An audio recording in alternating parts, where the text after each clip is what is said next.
Bring back that beat, DJ. Indeed.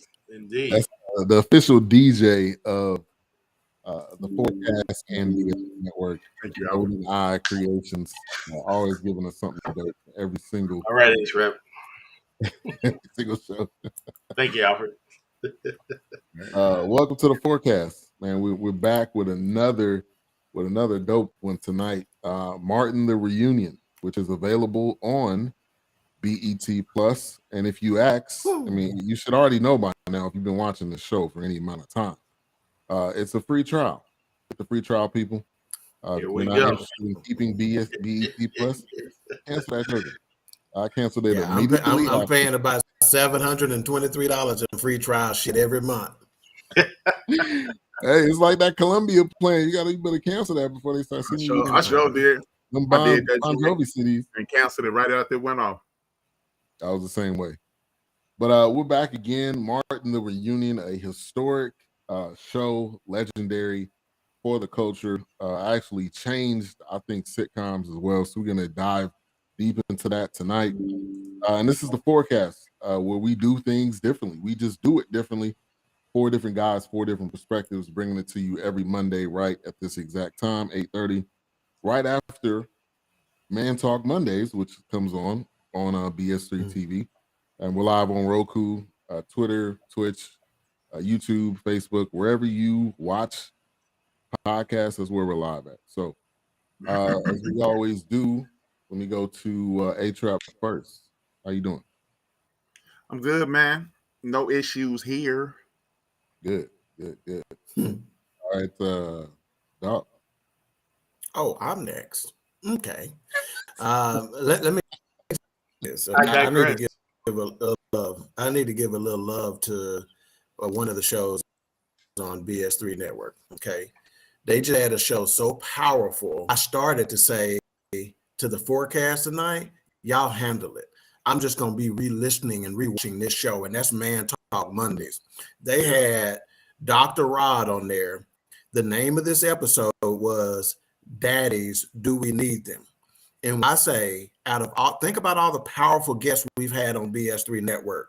When I say this dude is dropping such knowledge bombs, man, there were literally people in the chat room saying, I can't stop crying, because he was hitting home so much on the impact and relationship of fathers. This dude went back to tribes in Africa and talked about how men were raised there and how it impacted them growing up versus how we do it today and some of the shortcomings we have. And when I say dude was strong, I mean super strong. Man Talk Mondays, Daddies, Do We Need Them? If you didn't watch that episode, when you get through with this, when we get through, go get on it. Yeah, and they dropping heat like that every week. This is not like a one-time thing. Every single week, if they have a guest or don't have a guest, they're bringing the heat, and that's one of our prime time shows. So I 100% agree. All right, Wilkes. Also, what you got in the cup? Oh, this is actually a Japanese whiskey. It's about 12 years old aged, and it's pretty good. It's a double malt. It's a single malt, excuse me. But no, it's pretty good. This one ain't gonna ever be E&J, folks. Oh, no. I mean, you just forget. It ain't gonna ever be Seagram 7, folks. It ain't gonna even be no base round royal, likely. You just can forget that. Never. No, that's out of the question. Never. You're out of this world if you get. That's not simple, Wilkes. Yeah, extravagant, man. And make sure to check out Wilkes' Facebook page. You know, post Lake Water. Lake Water. Michigan's finest. Yeah. What's wrong with that? Filtered or unfiltered? Unfiltered. I'm living on the edge. Oh, he on the edge. He got all the minerals. Yeah, all the minerals, spices, and rocks. Yeah. Minerals. All right, let's get to a couple of people in the chat room. The fifth Beatle was the first one in the building. Keisha, aka what's the nickname that you got? K-Rap, K-Rap other. Theodore Harper in the building. Thank you for tuning in. The Blue Streak Free. The Blue Street Freak, Theodora Harper. Just Joe, we ain't seen you in a minute. Hopefully you're doing well. I don't know if you back in, if you just Joe from Houston or you just Joe back in Chicago. I don't know which one you are right now at this moment. Pastor Dodd in the building. Thank you for tuning in. Glad to see you here. Now he's glad. He's air freshener to be here is what he's trying to say. He's the air freshener in this man.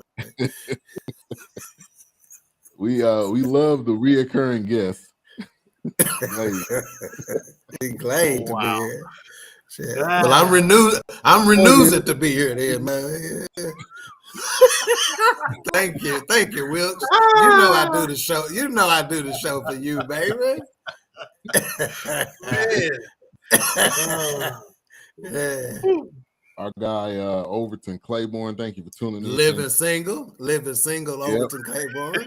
Yep. He won Supporter of the Year last year. Coming up next month too, the BS3 Network Awards, the third annual. So be on the lookout. We actually got a meeting this week, so we can continue to plan that out.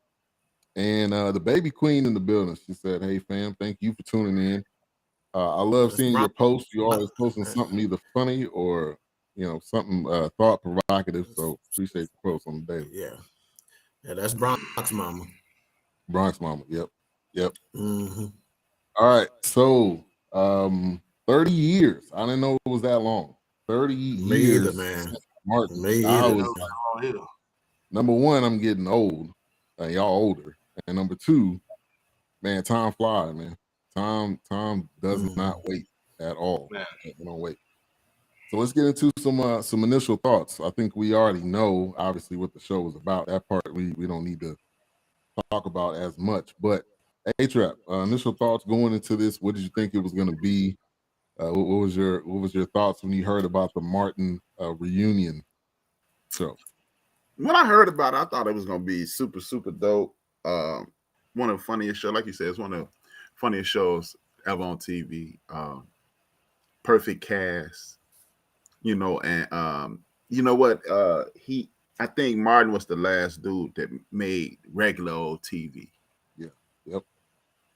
Martin made regular TV that was funny, and you liked all the characters, and you just got involved in the show, and it was good to see everybody back together. Yeah, it was. Whoops. Kind of just going off of what K-Rap was saying. I mean, when you watch the show, I mean, you felt like Nipsey's was a real bar. Like that was a place. Like it was like the spot where you went and hung out. So no, the show was significant for me. Of course, I couldn't wait to get back to school and talk to it. Talk to my friends about it because it's like that's what's on right now. Just like in Living Color. So it was one of those things where very significant. A lot of family built there on the set. I mean, like H.R. was saying, it's kind of like they just kind of meshed together. Like it was like I couldn't imagine Pam didn't make it 2 seasons, so now they got another Pam. It's like it's not the same. Wouldn't have been the like same. They got a different character, a different person to play her. So it was definitely good to see it again. It definitely had some memories. Yeah. Shout out to D Great. Thank you for tuning in. I may not be able to check out the shows live, but I'll jump into the comments afterwards. So thank you for your support. R.I.P. Tommy. Yeah, man. That's and I'm gonna say this right now. That's the reason why they can't do a actual show. Right. No Right. That's why I said once again. Yeah, it's just they really just built this close knit of just being a family. It's like, and I think Doc has said this before. If one of us decide to not do the forecast, which we do have guest people on, but I guess it would not be the same. It wouldn't be the same. No, it won't. Yeah, it won't be the forecast no more. We had to change the name. Shit, something else. I said that before. I don't even know that we had aired an episode as the forecast when I made that statement. No, I think we said it in our private chat. We were just the four of us. That was it. Yeah. Antoine Grant, thank you for tuning in. I think it's the first time viewer. You said that show is arguably the GOAT. I love the reunion, especially the tribute. I agree with you 100%. Absolutely. All right, dog. Yeah, I got a confession to make. You know, this is 30 years ago. So 50 minus 30 is 20. At 20 years old, I was about 6'5", 185 pounds, lean mid machine. I was out there in them streets, just back from the war. Yeah. You know, I was a foreign veteran. Nobody can tell me nothing. I wasn't watching no TV, bruh, is what I'm trying to say. So a lot of this I got on, I had to get on reruns, and whatnot over the years. But obviously, just like everybody else, you have those iconic episodes like the Hitman Hearns. The fact that happened to be one of Martin's top moments too, was like. Right on. We got it right then, and it's almost like when they were talking throughout the episode, this reunion episode, that they vindicated everybody's. And it's like we all felt the same way about certain things. You know what I'm saying? It's like we all saw it the same way. So to me, what that demonstrates is a connect, right? The show gave us a connection, that is extremely rare. And now, because of how we view TV, will likely never be duplicated again. Yeah. Never. I agree with that 100%. Not even with the Jamie Foxx show. I think Martin just had that roadmap. It was different, man. It was just, especially, Martin was in that time where we just talked about, like Eddie Murphy, when you just had Boomerang and you had that. It was like another coming of the Black Renaissance. You had the Cosby Show and Different World. And you had In Living Color doing his thing, and music was doing his thing. It was just in that time, like Snoop. Like, I know I'm getting ahead of it, but like Snoop Dogg said, he said we were watching it in the studio. Yeah. He's like, this was it. Yeah. In fact, he said we watched this more than we was recording. Man, And that's wild to hear from Snoop. The amount of albums that he's put out, the amount of music he put out, being that close to Dr. Dre and everything. To me, I was kind of shocked because I thought I wouldn't have thought that he would have said that. But I think the biggest thing about Martin, my initial thoughts was I didn't want it to be if y'all seen the Fresh Prince one, but basically they was just sitting down talking the whole time. I didn't really want that, and I think this did give you more. So I knew it wasn't gonna be a show because it wasn't time. So I wasn't expecting that, but I didn't want just a boring sitting around, talking and drinking coffee. Which I think they gave you some sneak peeks. They gave you some stuff of stuff you didn't know. They gave you Brother Man from the Fifth Floor coming in. I mean, like they gave you that stuff that I think they were even surprised. So it didn't seem like it was like they knew ahead of time. They may knew they were coming, but I don't think they knew when. Probably exactly what was on the set. So and I agree with you. Shout out to Radio Kev if I didn't say that already. Appreciate you for tuning in. And Martin is simply timeless. That's it. It's still on today. It's almost like it's very similar to The Office. No matter what time of day, The Office is on TV on some type of channel. Martin could arguably be that same type. At any point in the day, it could be on, and somebody's gonna watch it. Yeah.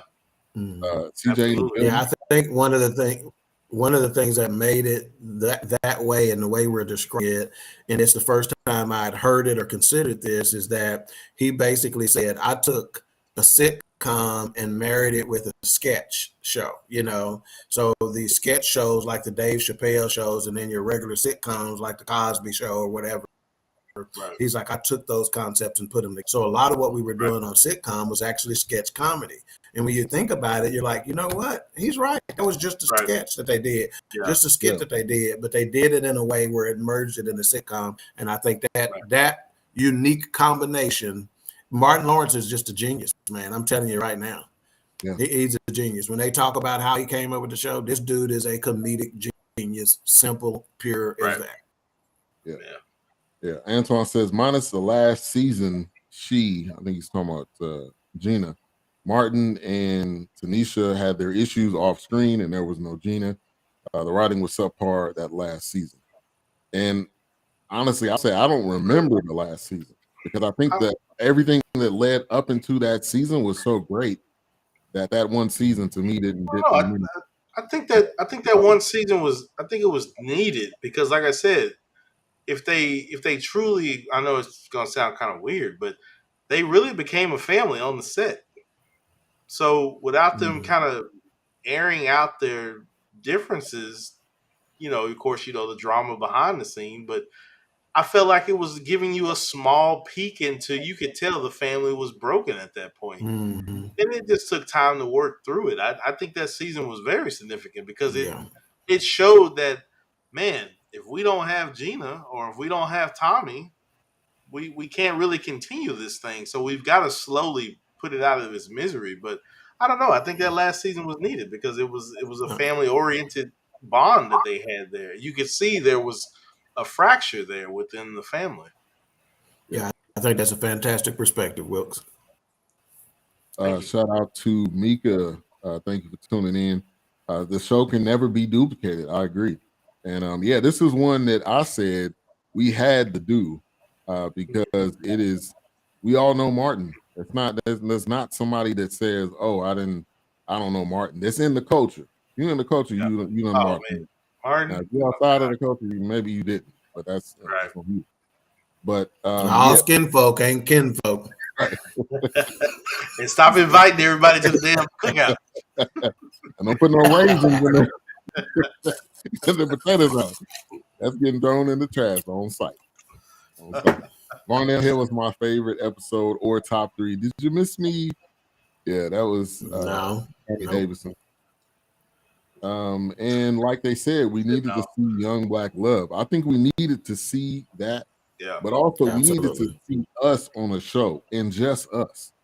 The only white guy I can think of that was on there was the guy that was his co-host on the radio show. Oh yeah. I can think of him, there was probably more. But he played the white dude. But that was it. Yeah. That was it. Love too. Baby Queen says, I don't know. There was still so much life in the show. Unfortunate the outside events caused the fracture. Yeah. Oh, absolutely. Absolutely. See, they're saying I disagreed. The last season, if you ask me, that was the deepest one. It's like you can see the show falling apart that Mark was trying to carry, but you just can't tell it wasn't. Right. And let it make it, Keisha. Let it make it, Keisha. I understand. There's a lot of typographical errors in that statement.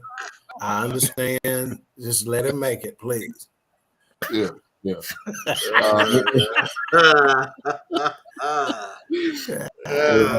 can open up the phone lines at some point in time in the show too, because I think I definitely want to hear. They want to call in. You all right, brother? Yeah. Oh man. So did y'all know that Oh god.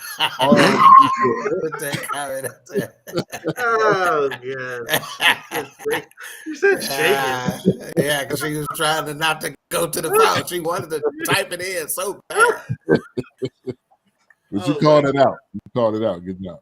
And since you listen on YouTube, I can see you watching on YouTube. So I need you to hit that like button, share. If you hadn't already subscribe, do something.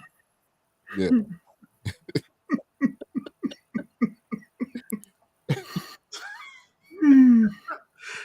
All right, everyone? He can't hold it in. Oh man. Hey, and this is funny. That was plenty of episodes of Martin too. Like there was plenty of episodes where it was almost like a Saturday Night Live. Like they just could not hold it in the laugh. Oh yeah. I wonder the Dragonfly Jones one when Cole basically jumped up because he was laughing so hard because of all the stuff that Martin was doing. They didn't show that clip though. Yeah, that's always the best part of shows, as far as I'm concerned. I don't know if y'all remember the Carol Burnett show.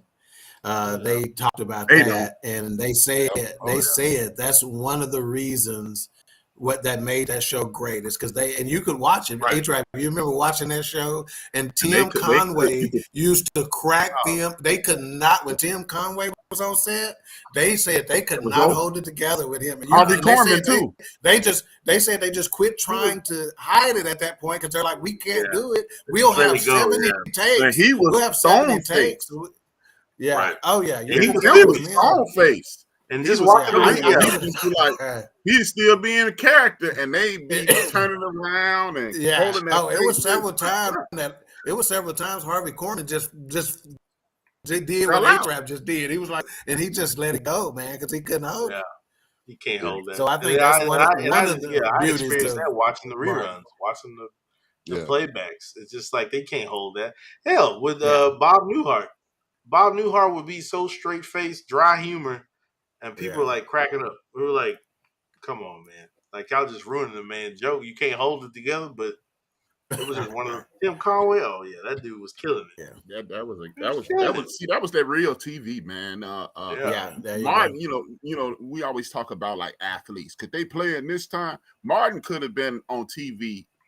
As a matter of Anytime. fact, Martin might have been I got even you. a little funnier in the 70s. Yeah, If possibly. that's possible to say. Martin no, I might have got been, you, man. because they'd have let the Right. magic word did- would have been thrown around a little Yeah, more. that's right. Absolutely. Yeah. Absolutely. Yeah, there would have been I a think lot that's more screeners. Yep. Yeah. I think the- that's a very astute I statement. think the Jeffersons was probably that There opening you door go. for Martin. There you go. I think Jeffersons was Martin. Which is a fantastic tie-in, because think about, did you see the reverence that they showed to Marla Gibbs? You want to talk about a proud Absolutely. moment for our Yeah. people, That sound in the the building. way they received her, man. Yeah. Oh Huge, my huge. God, that is that is a lesson when you want to show young Black people how to respond to your elders. When I say that the way they treated her, man, was so heartwarming, it's not even funny, man. It Not was. even It funny. was. That's like how you treat a legend. Absolutely. It was like kids sitting at the feet of their grandmother, just That's waiting to right, hear what man. she had to say. That's Yeah, right, man. They were on the edge of they were literally on the edge of their seats the entire time she was in that on that stage. Yeah, And she was definitely she was definitely an actor. You could tell that she was playing a kid. Well, which I'm sure it had some references to her characters, but she was a no nonsense character in everything that she played. Yeah, right. She ain't taking no back seats, man. Even to her boss, boss of George Jefferson, she wasn't out taking no shit. Right. So it's like, Negro, please. Like, she was definitely doing it. She was doing it. You know what I really liked about Martin? I can consistently complain about this with Black TV. And people may disagree, but what I liked about Martin, you saw yourself in, everybody loved the Cosby Show. Everybody loved the Jeffersons. But you're on it. I know where you're going. You own it. But either you are the Cosbys and the Jefferson, or you Fred and James. Right. And Martin was right in the middle. Yeah. And that's the only thing. That's the only complaint I have about a lot of Black TV shows, and that could be a contributor to the esteem of young people today, because either you're gonna be Bill Cosby, you're gonna be Heathcliff and Claire and George and Weezy, or you're gonna be Fred Lamont or James, and it's like, man, where the middle at, man? You know, like Kings and Queens, I always reference Kings and Queens. They regular people. She's a legal aid, a UPS driver, and it's funny as hell. And they daddy come through. And Martin was the same thing. Yeah, Gina and Pam were account execs, but we see sisters killing it every day. So that's what we see. Hell, we Martin right now. The Fourcast is Martin right now. So that's what I really like about it, and I really believe that's what's been missing for TV for the vast majority of my 52 years, almost 52 years on Earth. Yeah, and I'll say this. It was a perfect connection to the culture at that time. They had rappers on that show. For me, that was maybe the first show I seen where they had rappers that I knew, artists that I knew on there, They were wearing Jordans. They were wearing cross colors. They were. It was like a perfect. I mean, you even time where yeah. I mean, you even had it. Yeah, you even had Biggie on there in the midst of the East Coast West Coast beef going on. So I mean, it was definitely cultural impact. It was definitely a big deal. It was very significant. Yeah, and they're still to this day. Me and one of my best friends, he always got a Martin one-liner. It don't matter. It don't. Right. We could be talking about anything, and it'll just come up because it was that relevant to the culture, past, present, and future. Because now the next generation is watching it like, wow, this is funny. It was like you can't even imagine when we were watching it in time, watching a weekly episode, and then when you got in trouble and you got to go to bed early, or when you couldn't watch Martin, like that was torture. That was real punishment. That was worse than a whooping at that point. Right. Not being able to watch that. I can't watch Martin. I I can't was watch a grown Louis ass Cole. man, dog. I was Yeah, standing that was up. so. Y'all all right. Y'all all right. Yeah. Martin was truly relatable, even today. Yeah, facts. Oh, absolutely. Martin put a lot of folks in the game too. Yeah, that was a big surprising piece of this for me, man. Yeah. Because I have to say, I didn't know Tracy Morgan before this show. Never didn't know Tracy Morgan. I mean, now he's leaning into the shit. Now what he doing right now? He's just gonna go with it. He's leaning into the fast. Hey, he's leaning into the crowding the plate right now. You feel it? Like we used to say when the pitcher warming up, what 2 down, balls in, 2 down, balls. Yeah, man. Y'all in. Chef Fine is one. Thank you for tuning in. Make sure to subscribe to his channel. Doing a great job. They killed it yesterday. Yeah, I wasn't able to watch it, but definitely subscribe. Hit that notification bell for him. So, did y'all know that Carl, Tisha, and Tichina knew each other at 12, and they were going to different actors? I did not know that. Not cockroach, because he always he ain't cold to me. He gonna die cockroach. Yeah, pretty much. He's more cold than cockroach to me. Yeah, he more cold than cockroach, but I just like him as cockroach. He gonna always be cockroach to me, man.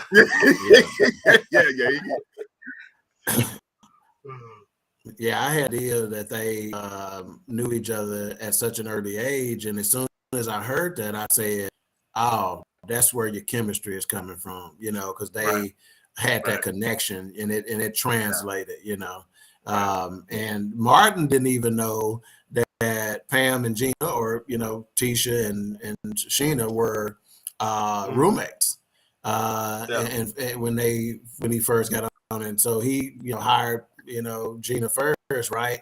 And Pam is like telling her, "Don't tell him we were roommates and stuff. I want to get it on my own. I want to get the job on my own." Right. And when he walked into the apartment one day, he saw, "Yep, y'all know each other. Yep, and he's like, dog, So yeah, I think that went along for contributing to the chemistry of the show. Yeah. Hey, you know what? Even though I'm about to say it and ruin it, you know what I really appreciate about this show, man? We always complain that as in our private conversation, we complain that, hey man, he talking too much. Look, lead his stuff behind closed doors. I like the fact that they didn't mention that at one point, Carl Anthony Payne and Martin was at each other. I'm talking about it got real ugly. Yeah, they didn't really mention. They didn't mention it at all. Actually, and I was glad they didn't. Yeah, I was glad they didn't. But I'm glad it was dope because it looked like they, mended.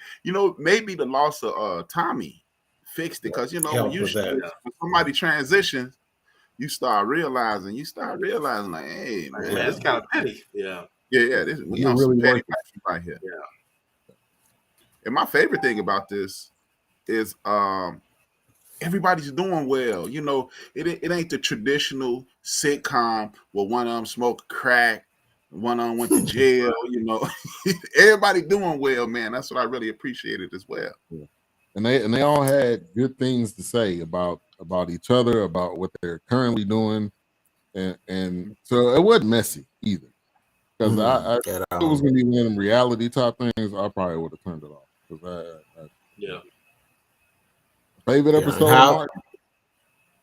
Oh, go ahead. Then we can answer that. No, I was going to say before we get too far away from the opening and whatnot, I was skeptical when Affion Crockett, when I saw that he was going to be the host. But I gotta say, dude did a fantastic job. He did, man. yeah. He didn't try to become the show. He asked the right questions. He, stayed quiet when he needed to stay quiet. He commented when he needed to comment. He did a fantastic job, man. The only thing I don't like about him is that suit. Hell. But yeah, he allowed them to tell the story. He didn't try to over. He didn't Steve Harvey. Right. Yeah, there you go. Go ahead, say. You was thinking there it. You go. You trying to keep it clean. There you go. Yeah. Because that's a different conversation. Yeah. So favorite episode of Martin. A-Trap, we'll go to you. I don't have one, man. Dude, you talking about? Oh gosh. You got a better chance of picking out an episode you didn't like. Right. Mm-hmm. Yeah. I don't have a favorite episode. I mean, dude, when when you see the reruns, you be like, how many times I used to watch this show faithfully because it was this show and New York Undercover. And I thought I watched them all until one day recently I was watching something and it was on. I'm like, man, what was this?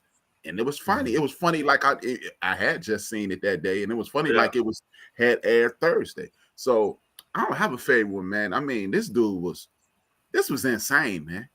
Yeah. Somebody said this might be the greatest sitcom ever, and since they said this, I was sitting there going, "Oh, somebody else did it." And then they even kind of met on there to say that you got to consider this, and they were kind of hesitant as to how they said it, but they were basically saying, if you're really looking at it, you have to consider this as one of the greatest sitcoms of all time. And I don't think that's a stretch by any. I don't think that's a stretch at all. No. Now, for me, in terms of my favorite episode, it is because the one that I could not see straight is the Thomas Hitman Hearns episode. When he got out of him knots, when that fool got out of him knots all over his head. That's the one. And maybe because of the fact that I saw my mom time laugh at that show, and she laughed so hard she couldn't talk. She couldn't talk. She couldn't get it out. Yeah. So I think I'd have to give that one my favorite show. I had to go with the Dragonfly Jones episode when he was getting whooped in Gina's apartment. He was crawling all around on the floor, and seeing Carl jumping up and down, like you could not hold that in. I don't care who you was. Right. I would say that's my favorite episode. Well, oh man, gosh, I don't know. My favorite episode has to be probably when they went to California. He met that Michael Jackson impersonator, and they were Michael Jackson was like kicking him and punching him, and they were kind of fighting in the end. And he was like, "Oh, he hit me," and he's like, "Oh, Tito," and he like punched him, and then like he went down. And I mean, it's just so many. That's what I said. It's too many of them, man. I mean, especially when the Living Color cast was. Oh my gosh, man! David Allen Greer. Yeah, man. David Allen Greer is the pastor when he's on there. Like, oh my gosh, it's just too many. My eyes have seen. Hey man, David Allen Greer played the trifling brother better than anybody in the history of trifling brothers. It's just too many. Yeah. You're right, man. The story behind it.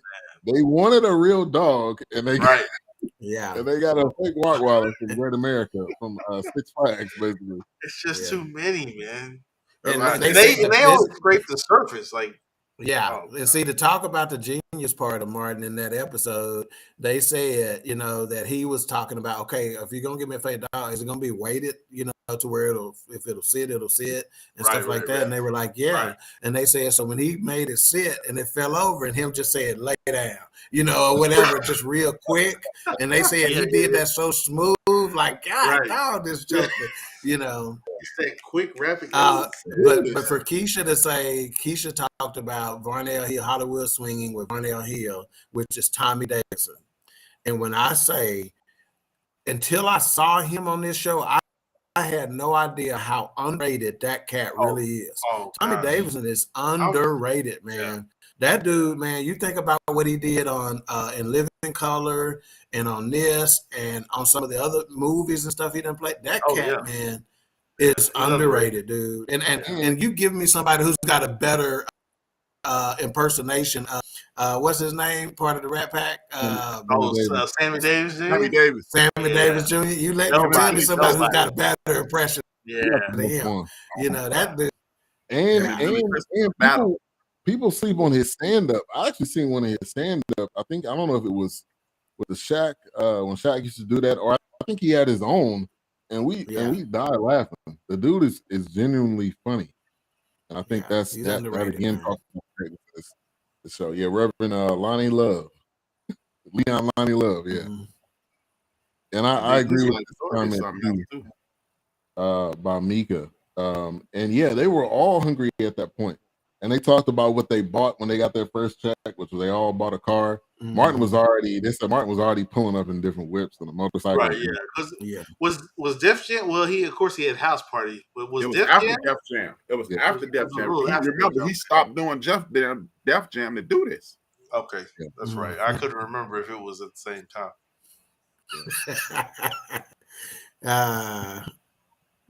And see, and another piece that was great about it is Cole even gave him props because he was like, Cole brought him down and said, hey, let me holler at you. Took him down this car, and Cole just said, thank you, man.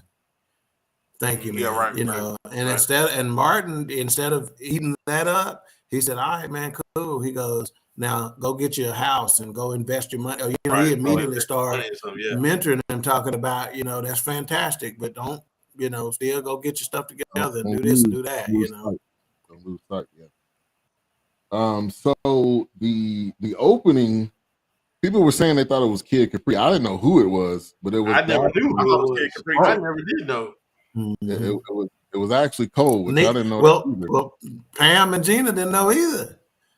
Yeah, they were surprised. Yeah, they were like, what? And they didn't know. Yeah. 30 years and they didn't know. Let's see. The show is still great. Still watching the reruns. Yeah, and it's on HBO Max. It's on BET every night. Like I don't know. I think they run it probably overnight. Yeah, all the seasons are on HBO Max, but they still show it on BET reruns. Yeah. Why you throw? What was that? Tommy sucked in the movie Woo. What was that movie? Tommy was the bad guy in. Was it? Oh God, he was a bad guy in the movie. He was a bad guy in the movie. It was when Kid and Play, but it wasn't House Party. It was Class Act. Class Acts. Yeah, he was the bad guy. I think Rick Mahorn was in that. No. Wow. Rick Mahorn. What's that dude's name? You look like Rick Mahorn, bro. No, that's man. That ain't Rick Mahorn. Hey, I thought that was Rick Mahorn the whole time. No, man. Rick Mahorn. I needed that one. Thank you. I don't know his name, but it ain't Rick Mahorn. He don't even look like Mahorn. Wow. You talking about when Blade Brown was in the movie, right? That's the movie you talking about? Yeah. That was the one where he's talking about what was it? Reading is fundamental. Rick Mahorn. Oh gosh, I love it. Okay, I'm good. Nah, we needed that. Thank you, Alfred. Who's this? Baby Queen, Boys to Men was Fresh Prince. Martin was Jodeci. Okay. Yeah, I can do that comparison. Which I didn't know they didn't expect him to come out and do that either. When he mentioned when he came out with his belt unbuckled and they said they wouldn't expect him to do that. Yeah, that was improv. Makes it great. That's that improv.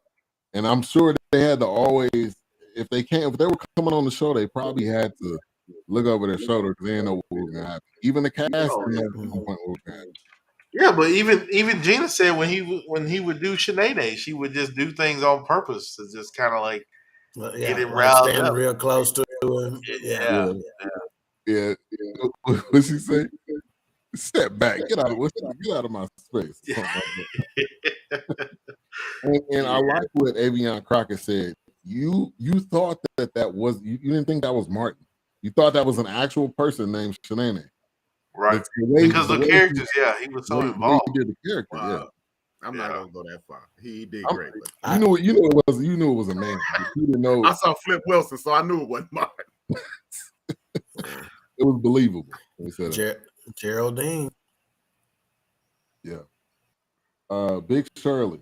That was kind of an homage to Shirley Hemphill. I didn't know that. I don't know. That was dope. Because I do remember the reboot of What's Happening, because it was called What's Happening Now. Yeah. It was a bad guy in Harlem. Yeah, when he mentioned that, I was like, man, it's gotta be What's Happening Now, maybe, but I wasn't sure. Mm-hmm. Yeah, you might be the only one watching this that probably got BET Plus, but enjoy. Hey, send me the password. Wow. Talk about Zion Daddy. Yeah. That's a homeboy dude look like Zion Wilson. Homework assignment. Somebody look up that dude name real quick. I'll look him up. But I didn't know Tichina was I'm doing a show right now. I didn't know she was part-time in the first 2 seasons. I don't know if I never noticed that either. Oh, yeah, because they did mention why she wasn't always on the I guess like she didn't have a role at certain times. So she wasn't always the reading meeting. Yeah, she was talking about when they passed out the scripts and she didn't get one. That shit would be hard. Yeah. But she put in work though, man. She put in work, and despite not getting what they said, she was the angry cast member. Yeah. Mm-hmm. Yeah. Oh, and before we go too much further, his name is Ernest Johnson. Let me just say this. So Tisha Campbell came out there in what they call a cat suit. And when I saw it, I said, shit, that ain't no cat suit. That's a pussy cat suit. Literally. No pun intended. When they said we about to get up and go somewhere, she was like, oh, these dogs. He had to get up and walk around. It was like, I was like, whoa. What about them flats for after church or something? Because I know her feet was hurting. Yeah. I was like, okay. She said, you got to stop, man. You got to hit the brakes. You know your brother. You know your brother, don't you? Going all in. You ain't got the right kid, you know. This dude here, man. She couldn't walk. That's what I'm saying. She was walking like her feet was barking. Well, she kept saying, but then she said something about her knee was hurt, but we know that was about her toes. They probably all the toes was probably on top of each other like that. Probably. Which toes you talking about, Wilkes? Oh, we ain't talking about the knuckle. I'm just talking about the actual toes. We ain't talking about the camel toe. I'm just, See, talking about the moose grip. All I gotta do, let me just say this, all I gotta do is just toss the ball up to Wilkes like this, and he's gonna crush the hell out of it. He gonna wait on the bench, and he gonna send it deep. That was a watermelon that you threw up. Hey, I thought Tichina looked good, man. I kind of agree with Teddy.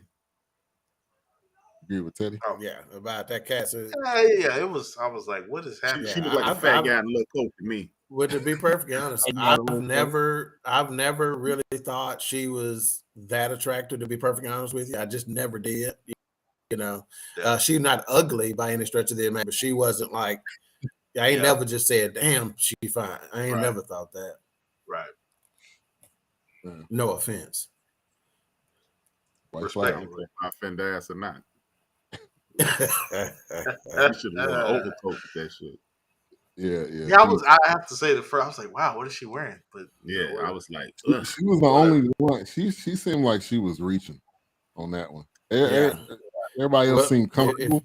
She was. She got the sun, man. You got to hold it in.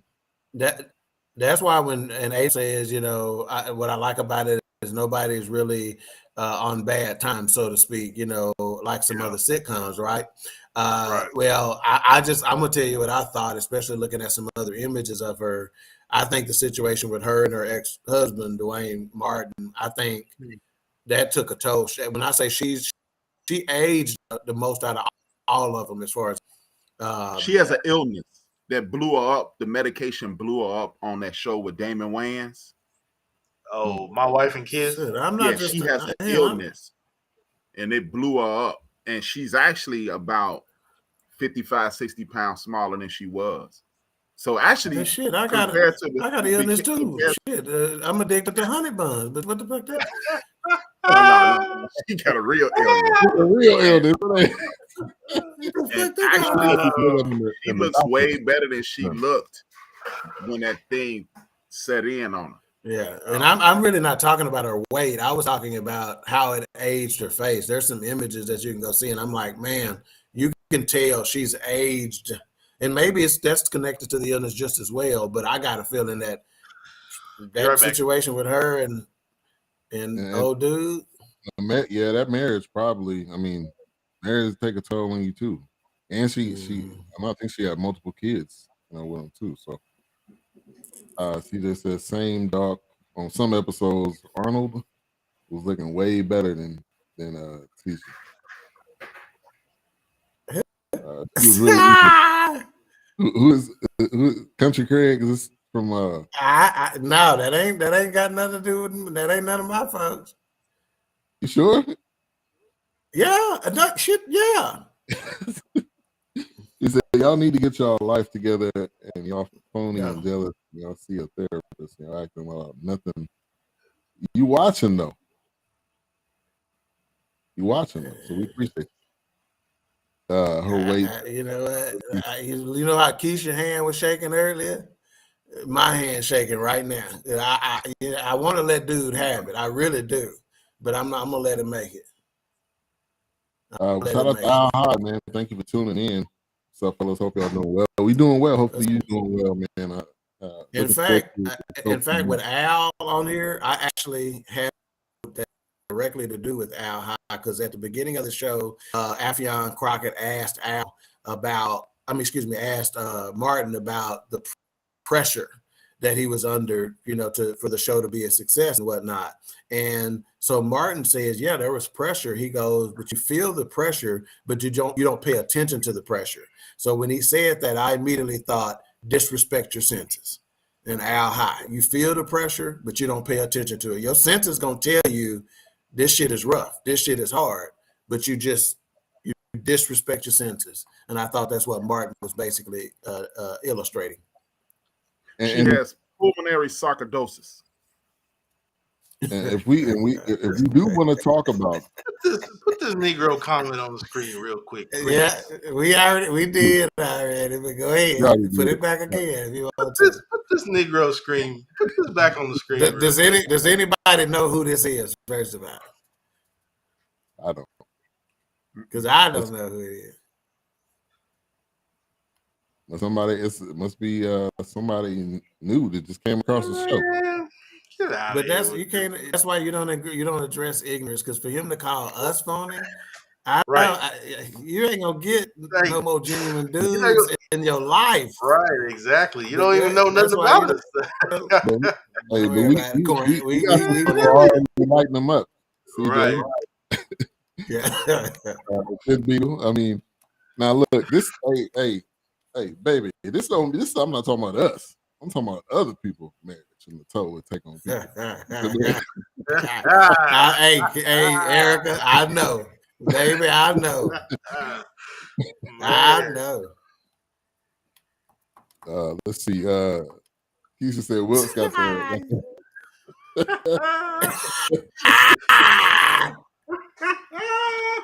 Not even close. When did that become a thing? That term, I ain't heard it. Because it's the model thing now to wear that shit to the pool and everything, walk around in them motherfuckers. Like, what's happening? And we shouldn't have got mad at dude. Invite him back next week. No, that's what I'm saying. I mean, you don't not like button. Like, I mean, you don't know us. You don't yeah, you don't know us, so stick around and get to know us. I ain't tripping, you know. Yeah. You don't know us, you know. He is. He definitely is. All right. I don't know about y'all, but this made me want to go watch House Party. I felt like there was so many parallels that came out in this. Like the You Go Girl, that was a reference to AJ Johnson in House Party, which I don't remember him. I don't remember him saying that, but I'd have to rewatch it. I mean, unless it was just real quick. But yeah, like, you know, to me, when I first heard that Martin, you know, growing up, when I heard Martin was getting his own show, to me, I felt like it was a continuation of House Party. But of course, you know, the names were different and things like that. But I just felt like they kind of used it as a catalyst. Like they just rolled into that. Like it was a step up from like, okay, well, we had something kind of going on House Party. Let's keep it going. Yeah, man. And that was TV too. I mean, but at that time, man, Martin was hotter than fish grease. Def Jam was the hottest thing in the world. He had just did the movie with Bobby Brown and Lynn Whitfield. Martin was the hottest thing out, man. And then he had did that. I forgot when he had. I forgot the name of the joint. That was a thin line between love and hate, wasn't it? Yeah. And yep. And then the movie, he was talking about the girl is crazy, deranged. Right, that's right. It wasn't a dude hotter than Martin in the world. At this time, this might be the one time in history that Martin might have been hotter than Eddie Murphy. Oh, absolutely. Yeah. He's still watching. Yep. That's good. Keep watching. That's cool. Keep on watching. Keep on watching. This question right here, there is a connection. I think, isn't Martin and Play cousins? I thought I seen. No. Kid. Oh yeah, Play and Martin are cousins. Yeah. Yes. Yeah. Kid is the light skin, right? Yeah. Kid is the light skin. Martin and Play are cousins. Was Dragon Breath? Yeah. Dragon Breath. Yeah. The funniest part when he was pulling up in that Chevelle, scraping all this stuff up and trying to, he was like, I'm gonna be right back. We'll pick you up, but let me take the ladies over there first. He said, "Poor y'all, man. That was a classic scene from picture some of that dick girl." That used to be, man. You always needed to carry work. Yeah. But yeah, that this made me want to go see House Party immediately after because I think there was so many connections to it. And people forget Martin was in Do the Right Thing too. Yeah. I have to say I forgot that. Hey, hold that energy, CJ. You gotta fight. You gotta fight tomorrow. Yeah, let it make it, baby. Let it make it. Hold that energy, man. We need to get this. We need to get this knockout. The amount. Who is it?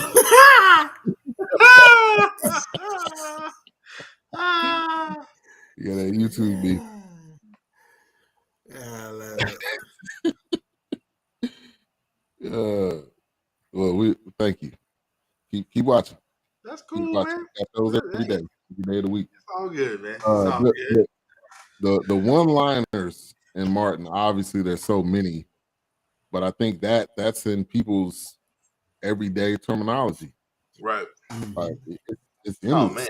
Yeah, you've got quotes. I mean, Martin had many quotables and gosh, man, everything. I mean, only thing I can remember is Martin was like every time a season ended, it was always either a to be continued or it left you hanging because it was like, man, you were waiting for Martin to come back on because they left you hanging.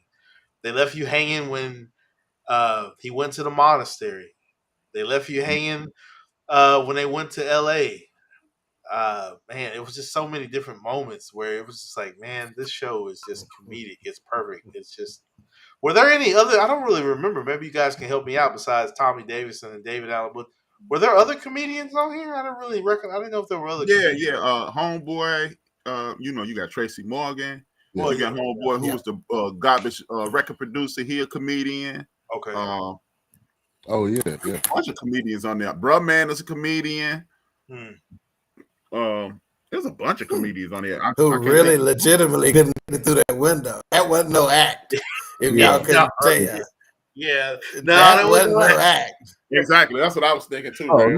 no. It didn't look like there was no act. Yeah, no. He looked like he was on. Hey, if we want to talk about gaining weight, Martin was struggling in the last Bad Boy. I don't know if he can do another Bad Boy. Yeah, Sam Morrison. Yep, he was on. Oh, that's right. Yeah, he was on SNL. That's right. Yep. Garrett Morrison. He was Boney James on Hunter. Yeah, that's right. That's right. Yeah. Yeah. And Hunter. Woo. Good point. I wish both of them were on there. Stan and Sean would have had some type of, at least Stan. I don't know. Sean was a minor cast member, I'll say. But Stan though, and I know he's still acting now. I know he did. He's got something out right now. I don't know what he's in right now, but he's probably in something. Don't nobody come to see you, Craig.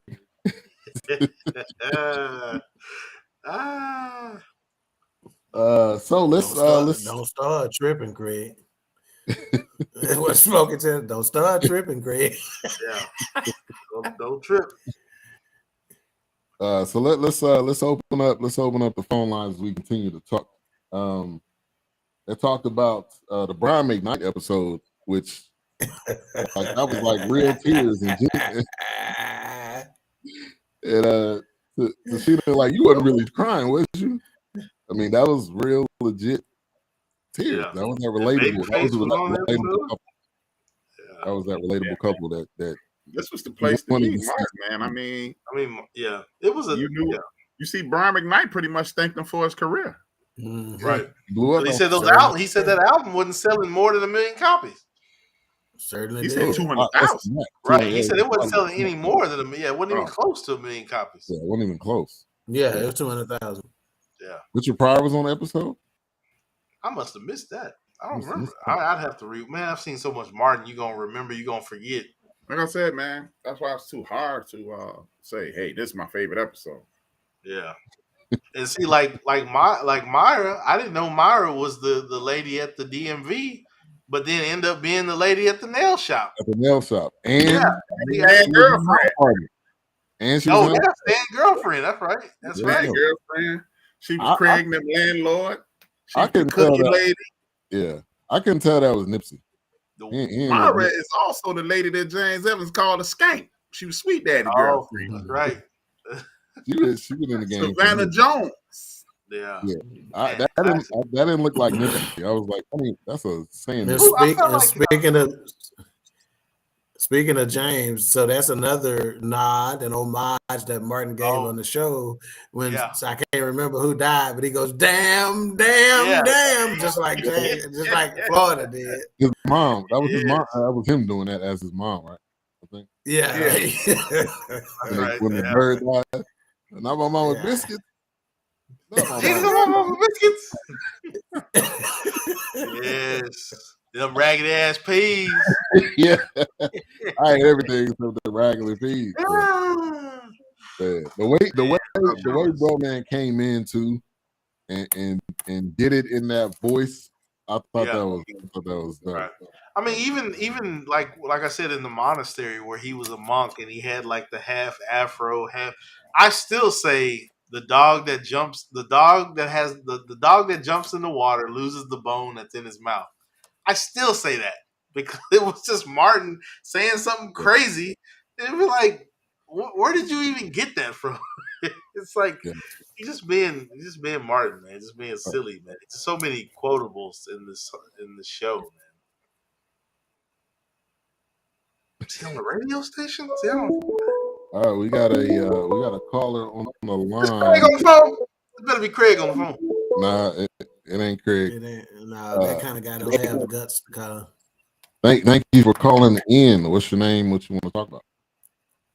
Hi, everybody. It's the Fifth Beatle. What's going on with that Janet Jackson voice? How are y'all? Doing well. Good. I honestly called. I had a point, but I completely forgot what it was when I saw. All right, we'll let you go then. Where they saw Richard Pryor. All right, but I don't want nobody to hang up on me, so that's what I was going to say. But goodbye. You got that? I did. When I saw the last comment about Richard Pryor, that was what I was going to talk about. But well, while you're on, Keisha, let me ask you and Ben something. Do y'all remember when Tommy Ford came to the church? I don't. Yes. Yep. Remember. You remember, Keisha? I was on Sunday. Tommy Ford came to it was on a Sunday, and it was in the old building. We hadn't moved to the new church yet, and pastor even asked him during the situation, how pastor used to walk around messing with folks or whatever. So when he knew he was there, he asked him, he goes, "Man, do you have a job?" So he even asked him during that service. Do you have a job? Yeah, he was in the bathroom. I do remember now. Because he was in town. He was in town for a play he was in. Oh, yeah, he was. That's right. I forgot he did do some plays. I forgot about that. Mm-hmm. And then somebody came from the back to have him to preach, and he was like, "No, I'm not going to do that." And that's when he left him alone. But yeah, I remember that. And that's a perfect segue. And if it wasn't Doc for just mentioning that, I remember Tommy Ford being featured in some plays that were coming through Dallas. And you think about that, I was like, man, I forgot he did those. Where did Tommy pass from? Oh, I don't know. He had a blood clot that came from his knee surgery. Mm. Oh, wow. That turned into, I guess, I think it was like an aneurysm. Oh, wow. Mm-hmm. So it's been a while, right? Like 2013, 14? It's been a minute. 16, I thought I saw too. Oh, was it 16? I don't know. Hold on. Let me see. It was 16 in Atlanta. Yeah, I think it was 2016. Mm-hmm. Okay. Well, I don't want to congest your line so someone else can get through. Perhaps Craig may want to call. So y'all have a nice evening, and God bless you. All right. Hey, Keisha, before you go, you got anything special you want to say? Did she hang up? Yeah, she hung up. You know how it is. She hung up on purpose. You was gonna sneak that in regardless. You know that. I knew it was black ass. R.I.P. Tommy. It was great. Yeah, so that's perfect segue. I think that memorial I think was great because Tommy was such a iconic character on the show. It wasn't as if he was just the extra. Tommy added a lot of value to the show and everything. Keisha calling back. She must remember what she. Uh-oh. Hello. I'm so sorry. You're right. I did have one more thing I wanted to say. Doc, thank you for bringing that up. Yeah. No problem. You're the best one on this podcast. I just want to let you know. I'm sorry. That's what you get for asking for a dog. That's what you get.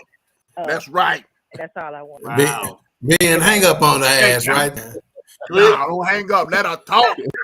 Hang up on the ass, Ben. That's what you get. That's what you block too. Block ass. Yeah. That's what your black ass get.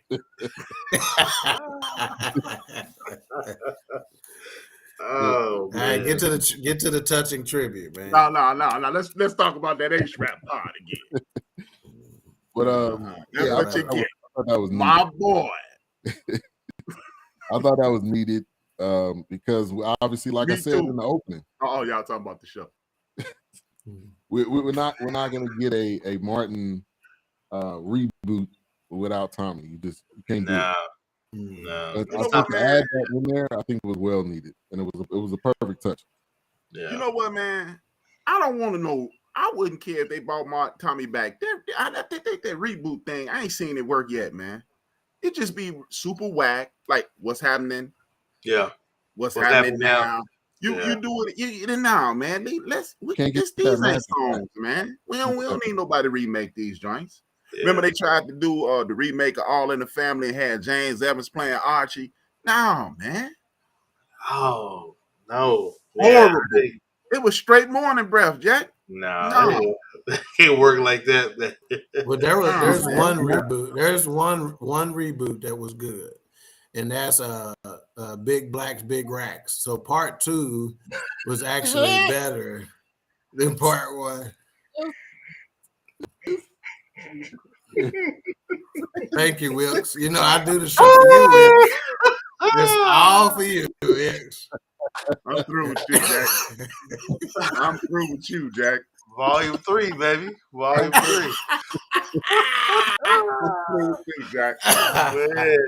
I am done with you. Leo's Adult Theater, baby, on 35 and 183. Wow, he is going there. He's a long. Now, to Theodore's point, yeah, Roseanne is the only one that probably lasts beyond the season. And I think that reboot. That's only because ABC stepped in and said, "Nah." Oh, she blew that.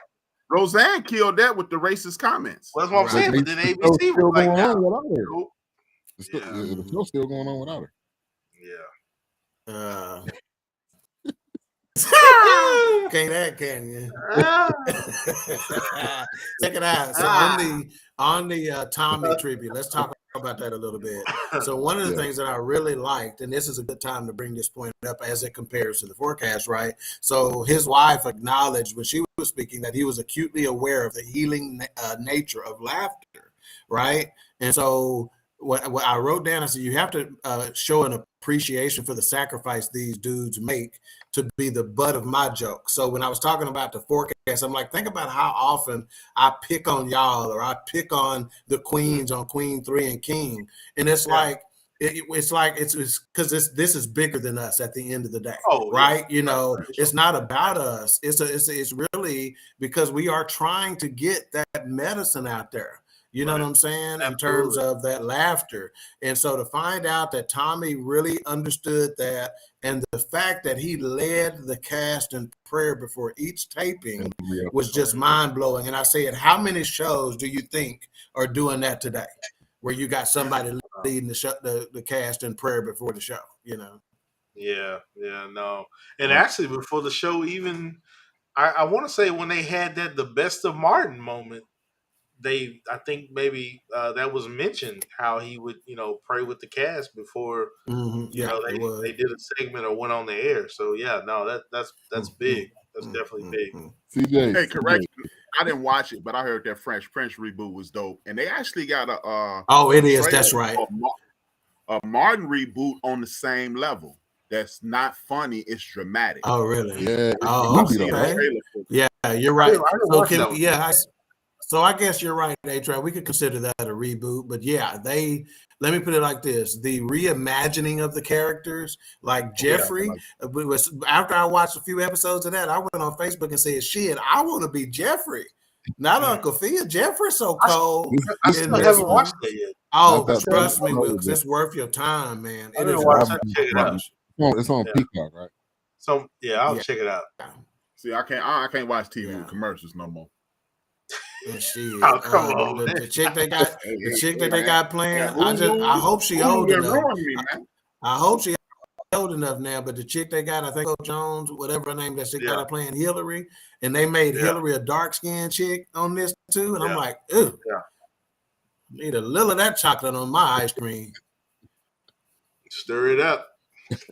Shit. And on that note, I'm out. And I'll bring my own notes. Hey, hanging, swanging. Let my nuts go. Let my nuts go. Man. But okay, so Lily put a comment up. Lily put a comment up there that when I say that's what I put on there, I put Leandria Johnson singing. Oh my God. Yeah. And when I say as a result, Sunday morning, when I say me in my house by myself, praising and worshiping off of her stuff, when I say that girl brought the house down. Oh man. Look at her. You are not lying about that, bro. Oh my God. She coming with the conviction. Yeah. She ushered me to Jesus' feet Sunday morning by herself. Is there? But that was, I think that was perfect. I think now Yeah. always. You know me. Hey, man, was it me or did Tommy's son seem to have a problem? He not looking too happy. He might be nervous. I just don't think they knew exactly how to react. I thought the same about him and the daughter. I thought they were a little. Their reactions were a little. Yeah, the daughter seemed cool. The son Daughter, seemed like he was upset about the daughter was in tears. Yeah, I mean, I think obviously this was for. It was somewhat for a show, and maybe his son was just like, I'm not all. I mean, he's been gone for a while. Let me go to this. And Mika, let me just say this. Lily, as a result, I think that's probably where the power in her ministry, her music comes from, right? Because it's real. You know, so oftentimes you get artists, gospel artists that you now the word phony comes in, okay, that are doing just the gospel thing. Right. You know, they're following the gospel guidelines, and they wouldn't dare out their demons. Right. So for her to be so upfront and honest with it, that means her spirit is a virgin spirit. And when that virgin spirit starts to minister, the purity that you get from it can't be matched. Yeah. Can't be matched. Absolutely. When you feel every bit of that. Yeah. When your testimony becomes literally a roadmap, when your testimony becomes transparent, no one can speak on that testimony but yourself. No one can measure it. Man. Right, that's it. You disarm the enemy when you do that, man. Yeah, no one can box it up, and no one can put it in a category. Your testimony is your testimony. Right. It is yours. It is woven into your very existence. It is something that you walk with, you sleep with, you carry it, you eat, sleep, and breathe it. That testimony cannot be traded for small things in life, because your testimony is from where you come from, where you're going, what you're trying to gain, and what you're getting. Because God is still working in your favor, whether you see it or not. Yeah. And it's like this was a song that she recorded for this show how many months ago, and it still translates as if you're standing right in front of her. Anytime somebody's ministry can translate that like that and put you in the moment and make you, man, when such power, man. It's not even funny. Absolutely. You recorded that for the show. That wasn't one of her songs. I thought that was one of her songs. No, that's one of her songs. But I mean that episode, the show taping, right, of her singing on stage and stuff like that. You know, but for it to transcend time and space, right. And I think that's what testimonies are. I think they transcend time and space. I think they're bigger than us. It's almost like a star in the universe. Your testimony is going to shine, and no matter how big or how far you think you are from God's grace, that testimony is still going to radiate. It's still going to be bright. It's still going to be, like I said, a roadmap. It's still going to be something leading you back into God's hand. Like he said, once you're in my hands, no one can pluck you out of my hands. Yeah. It's like he told the devil when he went to get Job. He's like, you can have his material things, but you can't have his soul.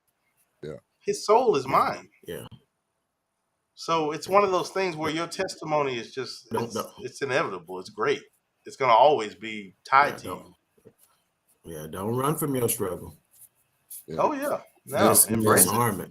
Expose it. I went to this hip hop concert. I mean, they were Christian artists, but they rap. I'm not gonna say Christian hip hop because that's a oxymoron. But the stuff they were talking about was their real testimony. This guy did a song. We was basically saying a prayer, but he was like, "I'm praying for all my baby mamas." Like, what artists you know would you know how strong that statement is? Yeah. That's almost saying pretty much what God is saying. Pray for thy enemies. Yeah, that's because right. I will literally take your own enemies, those that hate you, those Hey, that look have here. fiery darts. Listen to me, Wilkes. The moment that cat uttered that statement, everything that he's ever wanted in life, everything that he's ever struggled with in life, every issues he's had, at that moment he was delivered from, because he made that statement, because he made it about somebody besides himself. And that was the word of God says, whatever you loosen on earth will be loosened in heaven. That was the realest concert I ever went to. That was the realest concert. I wish you nothing. Yeah, I wish you nothing but the best. I wish you nothing but God's grace and blessings. I wish you nothing but his abundanceness. Who am I to stand in the way of God's blessing? Because then I block my blessing. I don't want to block my blessing. That's right. That's right. So how can I pour into you? It's just like with just like God and the Son of Man, Jesus. Every time you heard Jesus pray, he was pouring into the Father, and the Father was pouring into him. Every time he spoke and he felt tired, God was pouring into his Son, and Jesus was still pouring into his disciples and the people around him. They never stopped pouring into one another. They were always filling each other's cup. Just like we say we fill each other's love tank, God was always filling his Son, because his Son was filling the earth. The earth is filled with his love and of his speech. It's not going anywhere. He who refreshes others will also be refreshed. Right. As simple as that. It never stops. It's a continuous cycle. Theodore, you're right. Your testimony is real, and just like what we're saying, it's yours. It's not. Right. It's not. And that's why I preach about all these artists. Real quick, this dude, the guy that did the prayer, his name was Sean Love. Look him up. Sean Love with 2 E's. There was another artist there. His name was Soloso. His music was so. I had to come up to him and say, "Bro, the way you connect with the crowd, because he was in the streets, came out of the streets, was just talking about how, we say these prayers for these moms and stuff when these people being gunned down, but we don't really think about how it affects the kids. We don't think about how it affects people." What you laughing at? Oh gosh, Keisha. But man, your testimony is yours, man.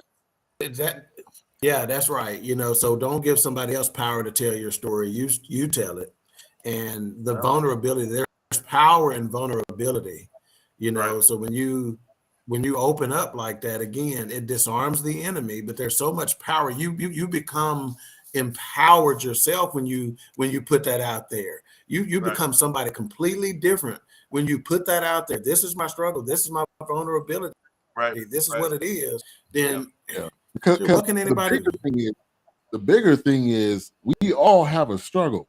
So the people that are hiding their struggles and acting like it's not there, it's there. You got a struggle. Some people are just willing to say what it is that will in turn help somebody. Kind of like Ben, like Ben was saying. I mean, Jesus is no fool by any stretch. God is no fool by. He knows that you are literally wrapped in flesh, a weakness that he knows that happened in the fall of the garden. He's not stupid. He knows. Yeah. He's like, I didn't see it. I'm gonna tell you, like old pastor used to tell us, don't fool yourself. Man, come on now. Don't fool. Hey, come on now. Don't let the smooth taste. And check this out. That's why ministries, churches and religions who shy away or try to keep people away that they think are sinners, right? They try to keep the prostitutes away. And the dude smell like weed, he can't come in our church, or she's dressed like this, they can't come in our church.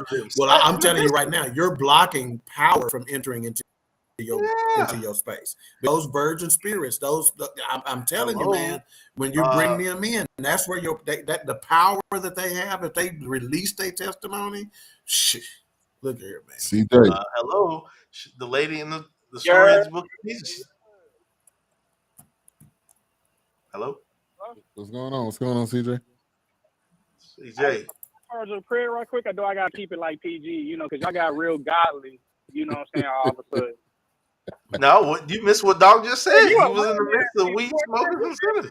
Talking about some phony. boy, you sound like you from Red Oak, lame man, talking about, boy, I ain't mad at that, dude, but I'm gonna keep it like that because I really had like a list of jobs, but I ain't gonna say them all because y'all got all real like spiritual, like and whatnot. But I wanted to say like on some real talk, like when it came to Martin, I was gonna circle back to what H-Rap was talking about as far as like what Martin meant to me. Like Martin was the perfect show that like, cause let's keep the trail like. Nigga, like my uncle ain't no boss ass lawyer that live in fucking like California or some shit. You know what I'm saying? Yeah. My mom ain't a doctor, or Right. no, my mom ain't like a lawyer, and my dad ain't a doctor like obvious. You know what I'm saying? And at the same time, I wasn't poor as hell like off good times and shit, cause them niggas were struggling. Like goddamn, like they were broke as hell. But like I wasn't living like that. But Martin was like right in between. It's like the middleman, and that's kind of like what Martin meant to me, and like you said, H-Rap, like Martin was like, like we seen ourselves in Martin, bro. Like, what I'm saying? Like Martin wasn't like doing too much out here. He was like, average common too. Like, he even lost the job.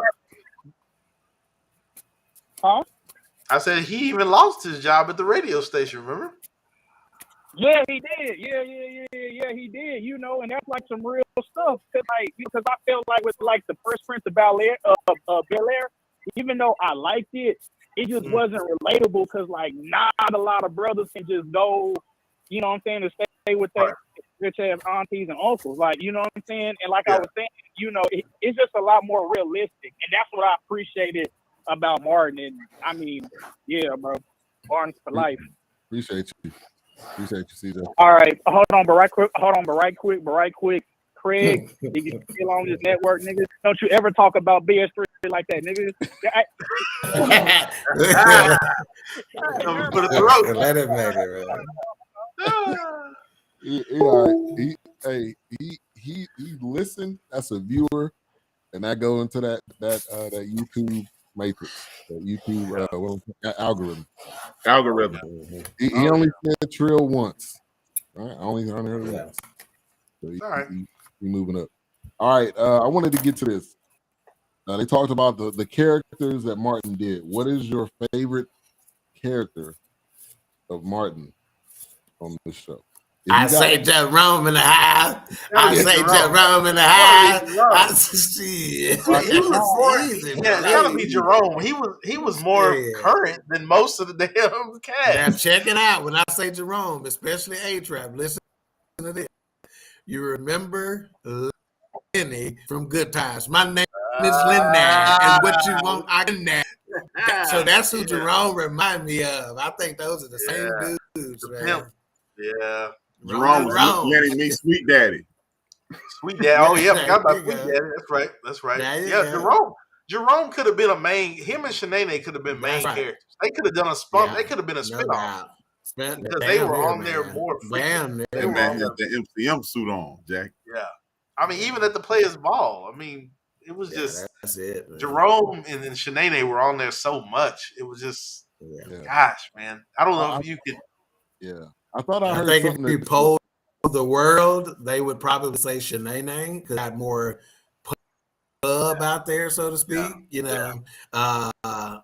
Now you did, and stuff like that. She got that, right? I mean, they were comparing Shanae to Wanda. They were talking about who would be funny, Wanda or Shanae. So, and I thought they were talking about doing. I don't know if that was a joke, but I thought they were talking about doing some type of movie or something with them too. I thought that'd have been. I think that'd be fantastic. Oh, God, that's gonna still fantastic right there, man. So I don't know if that was real or not, but Jerome, but a close second was Dragonfly Jones, man. Anytime that character was on, man, it was. Well, Otis, I guess you can say Otis was. Oh, Otis. Yeah, Otis. It's cheaper than keeper. You need to calm down, that boy. Yeah. Oh, Otis. Hey, but you know what? That just shows the magic of being black. This whole show, because everybody, no matter what part of the country you from, you know Jerome. Everybody knows a Jerome. Everybody got an uncle or Uncle Homie that act just like Jerome. Yeah. Yep, that's real. Mm-hmm. Yeah, Mama Payne too. That's the piece like we used to do. Mama Payne too. That's cool. Yes. But this Mama Payne. I think, I think we've seen it, at least for me. I've seen it in movies. I'm not a professor, but I don't know if I've seen it on a TV show to this magnitude, at least in my generation. I'm sure y'all probably shows that y'all can put Wilson or something like that. But I mean, this not was playing multiple characters. No, multiple characters. Yeah, that were all funny. None of them were not funny. They were all funny whenever they were on screen. So right. I remember one time, it was this kid that grew up in my neighborhood, and he I'm not kidding. He was built exactly like Roscoe. He had long arms and short legs. And the first time Blue Streak Freak saw him, he was flirting with her. And she laughed hysterically in his face for about 25 minutes. And he was a gangbanger. Wow. She don't understand who I am. Which made it even funnier. Yeah, oh my God. We used to call him Tony Crip, because like when the other gang would run at them, it would be 2 or 3 of them would literally pick him up and run with him like a football. Wow. Was that I didn't remember that episode where Tommy was in the alley with the midgets. Was that what Bushwick Bill from? Yes, it was. Was it Bushwick? And that's my man from Penitentiary too. Yeah, okay. That's right. Didn't you hear him say, I'm sorry, my mind was playing a trick. Oh, playing tricks. Okay, all right. I was like, wait a minute. I don't remember that episode. And Tommy was all serious in that scene too. Yeah. He was pretty serious. I'd have to go back and watch that one. I don't remember that episode. I must have missed that one. And before we get to, because I know we're getting close to giving our mics and final thoughts and stuff like that. But before we do, let me just say, man, when I say I got emotional whenever they were doing the Martin and Gina moments, and they were going over all their love and their romance and stuff like that. Right. I mean, dude, and I was blown away at the fact that I felt that way. I had no idea it meant what it meant to me. It was getting to me on a subconscious level during the years of watching the show, and it all came out right then. And I was like, God, dog, this meant something, but that, like I said, I don't know if it was just that black love thing or what, man, but it got me. It started making me think about K-Rap and the Fifth Beatle for a while, man. I started getting teary-eyed. Like love. All right, we got a caller on the line. What's your name? We want to talk about last caller of the night. I know where you live, Jack. I'm enjoying the show. Y'all are behaving. Good job, everybody. That's Mrs. Sutter. That's the first lady of BS3. BS3. One thing I really like is just how relatable Martin the show was, and so I don't know if y'all remember when they were going to get married and all his family came into town, and you know how our people can be. Everybody starts showing up. Right. Oh yes. Steel, and everybody has somebody like that in their family, and even I think that's the thing with all the characters. It makes you think of somebody, the little snotty nosed kid in the neighborhood, Otis, somebody's uncle. So I think that's one of the things that makes it so iconic is like you can see yourself and you can see your relatives, your neighbor in the characters in the show. Yeah. So thank y'all for allowing me to call. Yeah. Real quick. You got a show. You got a show coming to the network. Let's talk about that. Let's get that plug in. I do. So it's Life Coaching 360 podcast, and I'll be featuring different people, variety from creatives to those some who are in ministry, some people who are out in the world, but they have something to talk about. So I think it'll be a good place for everybody to come have a seat around the table and be able to share and receive. And Friday night. Friday night at what time? It'll be Friday. The first one will be Friday, August 5th at 7 p.m. Central Standard Time. That's All before right. the I'll be holiday. featuring Brother Earl, but y'all will like him. He's an awesome young man, awesome artist, and he has And he can make some bomb great tacos opportunities to be able to share. too. Tacos. All right. Thank you. That's the day before the holiday. That's All dope. right. All right. Have a good night. Talk to you, man. Upstairs. All right. So yeah, man, this was needed, man. This was needed, I think, on a lot of levels. See, that's why you can't celebrate Negroes right there. She gonna correct it to K-Rap. Really, K-Rap and I equal black lust? What kind of Tubi TV shit is this? That fool says Tubi TV. What? Ah, That's how I watched Penitentiary, because I wouldn't definitely wasn't paying for that. Oh gosh. I would have had to sit that one out if I had to put some money into that. Yeah, that's my Let's get Brian McKnight on that song. yeah. Brian McKnight was annoying to me. hey. Now, on annoying to you on what? His songs was just, I wasn't into R&B like that during that time. Man, you get to something else, man, because I don't even want to do you like this. Hello, one last really cry. don't. That song was No, hey, Wilkes, don't even worry about it, because for somebody to make a comment like that, it tells you everything you need to know. In fact, I'm thinking about when my contract is up, I'm thinking about signing with End of the Bits Network and Bill for this network. Shit, I'm out. I'm out. Hey, no, don't do that, dog. My name already mud. Man, what this dude My talking name about, already man? mud in these podcast streets. Man, my mom had the cassette, man. One Last Cry. That song alone. Hey, I'm gonna tell you this. Let me just tell you this. Let me tell you this quick story about Brian McKnight. I was at Medusa one night where these concerts come in, and they had Brian McKnight was gonna be there. We'll get Music Soul Child open for him. And when I say Music Soul Child slayed, I mean put on a show. And I was thinking to myself, Brian McKnight, you are an idiot to have Music Soul Child open for you. Let me put it to you like this. About 3 songs in the Brian McKnight set, I was like, I see why you were brave enough to let him open. It didn't matter who opened for him. He was going to shut it down and play keyboards by himself and play the acoustic guitar on top of it. And Brian McKnight's talent is. I'm not. Did it take 6? And he can not and his name Brian. And his name Brian. What's the gospel group? His name Brian. Let me out here. I'm getting it wrong. Take 6, take 5. What was the Take 5. Take 6. Take 5. I don't remember.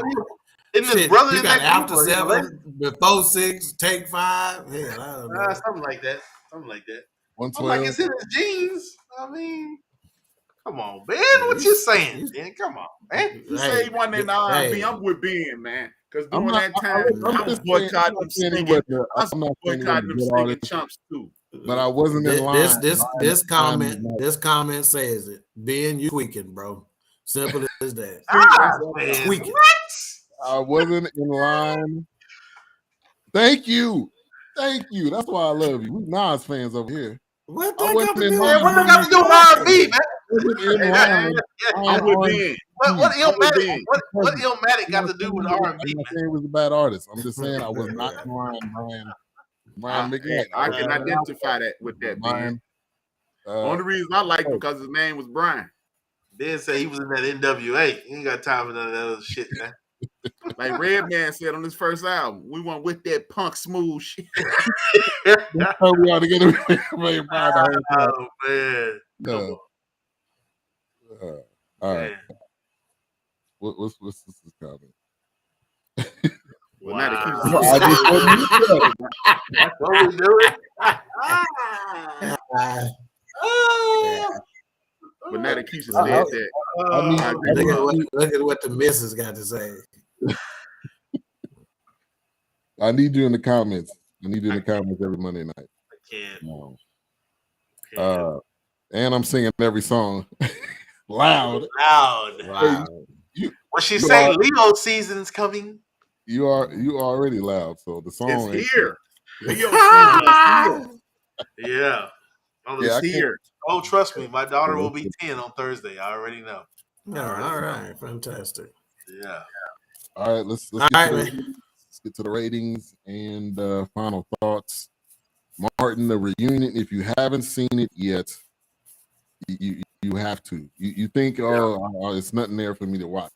It's a lot in there. We didn't hit a lot of points as well, so you got to watch this. But final thoughts and grades. We'll go to Doc first. All right. I take notes when I'm watching whatever we're reviewing, and I try to write down whatever hits me. And so, about halfway through, I wrote down a note that says, the Lord has given us something, and how utterly selfish of us not to share. Well, not too long after, 20 minutes later, Carl Anthony Payne said the exact same thing. And then he added on top of that is, your gift is to facilitate your purpose. And for them to be so in tune with that, man, is that, we had a gift, and we would be selfish not to put it out there, man. You can't keep it to yourself. It don't matter what your gift is. Your gift was given to you to facilitate your purpose. Right. Whatever it is. Absolutely. I just want to piggyback off of Doc real quick. I know that's not my final thought, but go for it. Just when you facilitate your gifts like that, whether it be, in a sense, in a setting of, on a sitcom or something like that, it's like, it's bigger than you. Like Doc said, it's bigger than us. This is bigger than us. Right. Tommy knew the healing of laughter. It's one of those things where it's so much bigger than us. Like, even when we pass from these bodies, it's still bigger than us. It will always remain bigger than us. That's right. And my mic rating is a 5. I personally think this is the best thing that we've reviewed. The only thing that's right there with it is the Western, the Harder They Fall. Yeah, definitely. But I'm telling you, I walked away from this. That's the only thing that compares the feeling I had when I walked away from it. When I got through with it, is the Harder They Fall. And this, again, 5 mics all day long for me. Yeah. All right. Yeah, I actually was going to give it 5 mics because I will never forget the episode that me and my mom were watching, and my grandmother was actually coming to pick us up to go out to eat, but my mom was stalling so we could finish Martin. Like, we could not leave until we finished that episode. Yep. So I have to give it 5, man. I mean, it's like I said, it took me back just talking, about it in high school with my friends. And did y'all see Martin? Did you see In Living Color Sunday night? Stuff like that. So it just really took me back. And I'm matter of fact, I'm rewatching the seasons right now on HBO because they have all the seasons on HBO. But yeah, it just takes me back. I might be doing the exact same, actually, Wills. Yeah, no, I enjoyed it. Yeah. All right. That's right. Well, I'm about to disappoint y'all.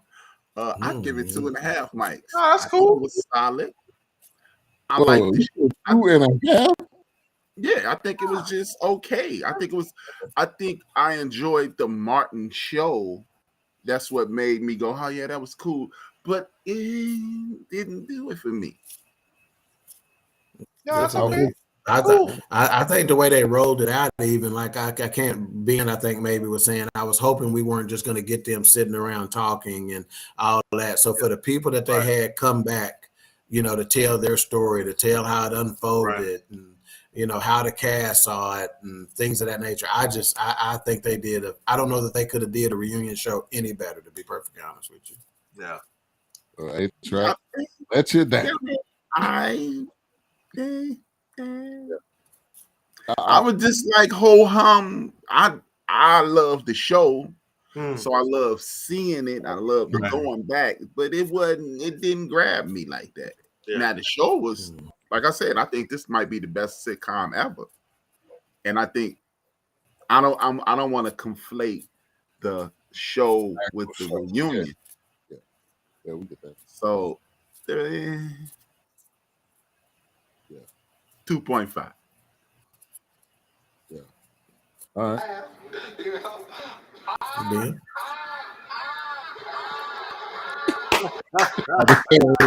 That was actually Martin. It's your future. Make it amazing. That was actually Martin doing that.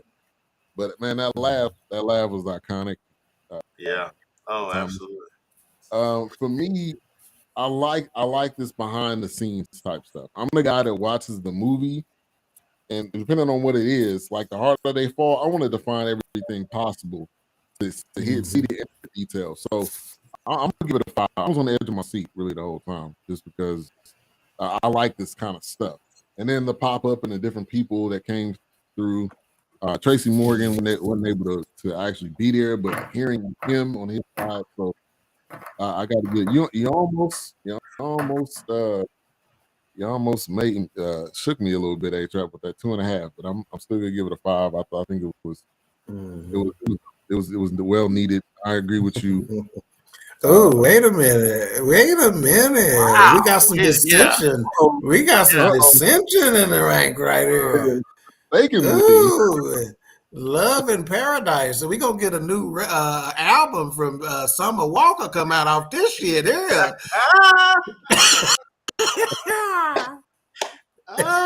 No distinction, no discourse in the rap household. Yeah.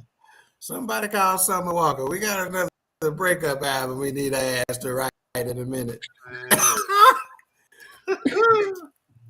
Hey, Wilkes don't give out 5s much. Hey, not much. I have to say this 4 mics.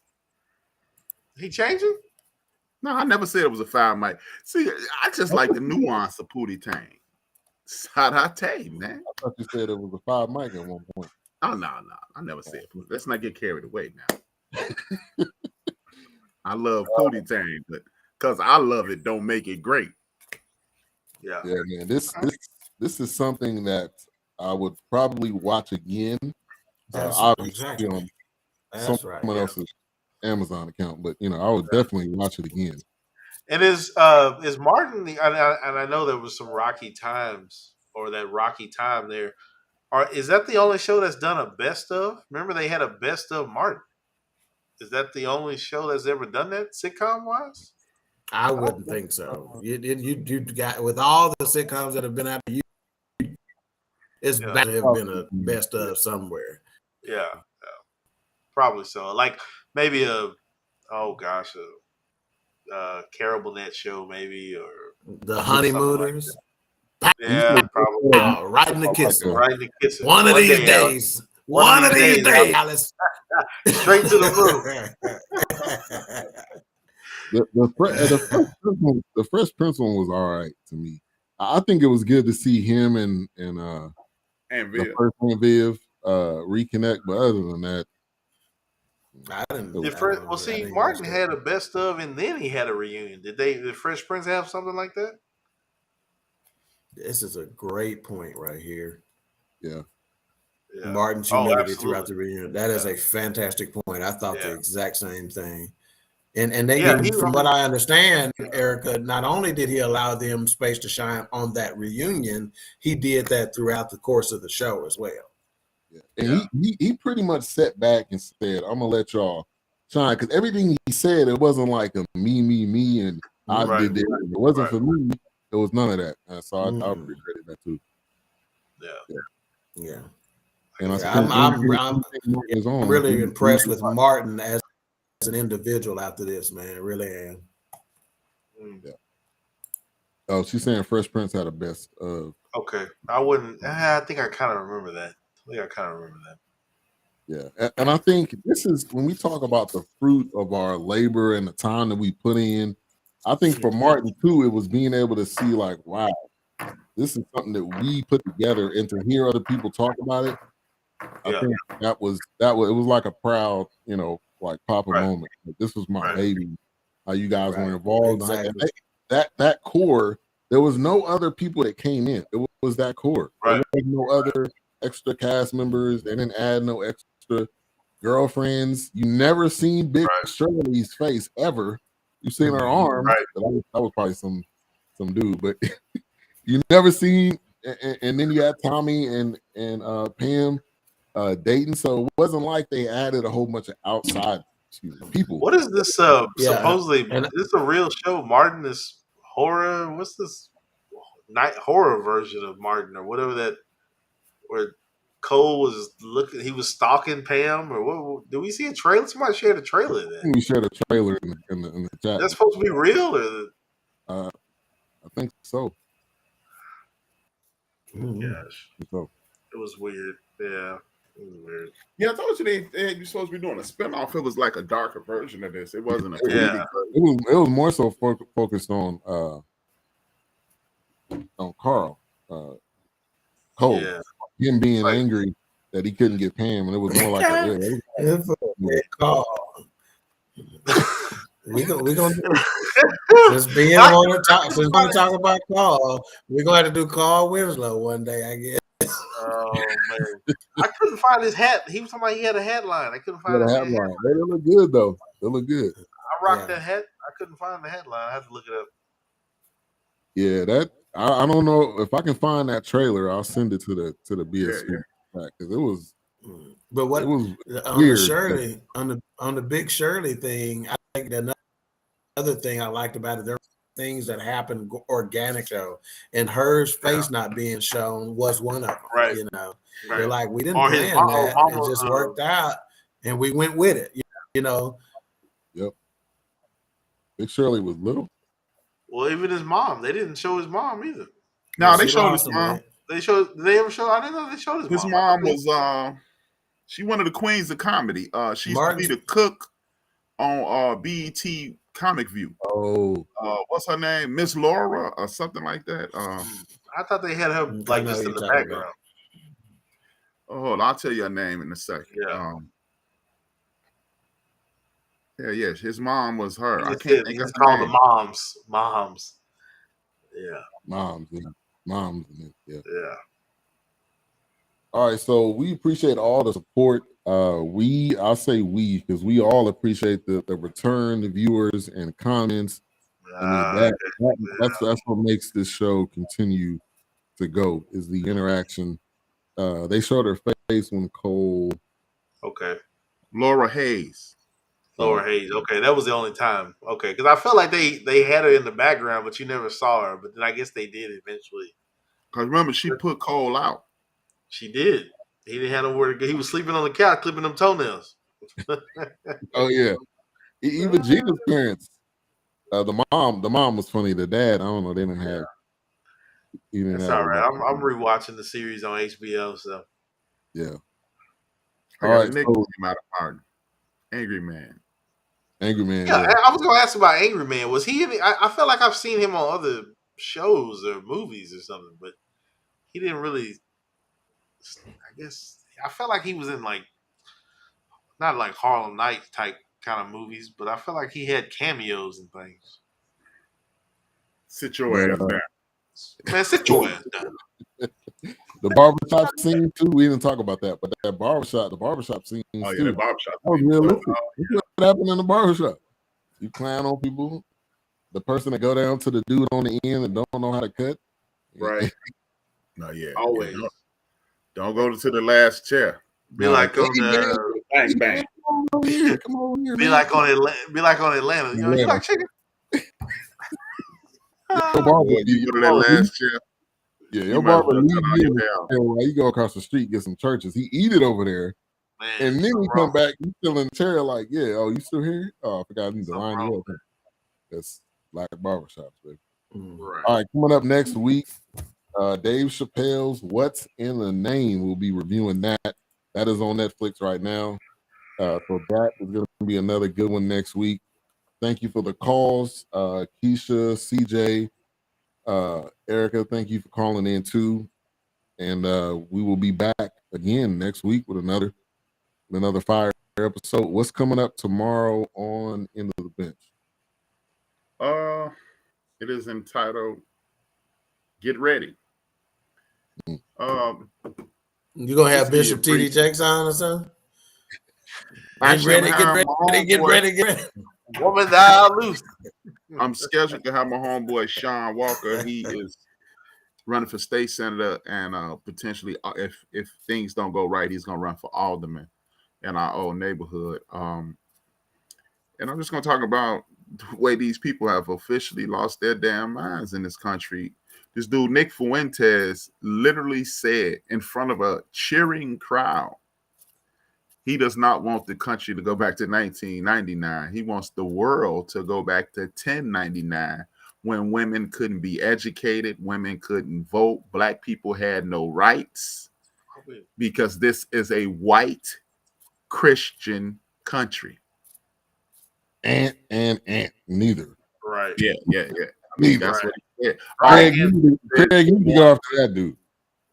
Yeah, Nick Fuentes says he wants women to get married. Oh yeah, you can't have any. You can never wear contraceptives or birth control either. Okay, now you're talking. Say that again. Hey, he said women should get married at 13. Women should get married at 13 and have as many babies as they can. So I'm gonna talk about him and how it's. I got this from Associated Press. This story from Associated Press. How out of the 407, I think it's 407 hospitals in the state of Texas. I wrote it down. I never take good notes. Yeah, 407 hospitals. 28 of them. I mean, 2 of them complained about what the treatment of women. There were 28 women in the last 2 weeks that had near-death experiences because, like one woman, a doctor would not remove a stillborn child from her due to the new abortion laws. And a lot of these doctors doing these things. One woman had to be put on a ventilator. And a lot of, not to besmirch the doctors, some of these doctors trying not to get sued, because if I violate the law, if I do what I'm supposed to do, I'm violating the law, and then I might end up in jail. So it's a conundrum, and man, one doctor delayed an abortion up into hours before this lady passed away. So it's tough.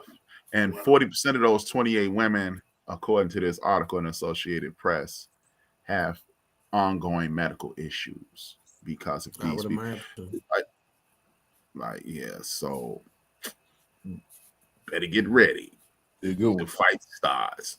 And then we're gonna talk about Walgreens. That's a preview. Walgreens. Wait till you hear about Walgreens. Lee, you got me hooked right now. So don't say no more, because you got me hooked. I want to tune in just for that. Yeah, I ain't lying. Madness that's going to actually, you might miss it, Doc. You might have to catch it later, because that's going to be the last thing I talk about. And basically, I'm just going to say this: if in the event that we decide as a community or as a positive thinking community, not just the Black community, that we are going to boycott something, we need to walk away permanently this time. Going forward, if it gets to the point where we say, we boycotting them, we don't need to boycott people for a week or a month. Right. We need to walk away permanently to let people know we're not playing. And that's just not us. That's the Asian community. That's the that's the non-power seeking white community. That's the Latino community, and us. Because if I can piss you off and I know you're gonna come back in 6 months, I'm gonna do what I want to do. Right. But this thing, wait till you hear this thing about Walgreens.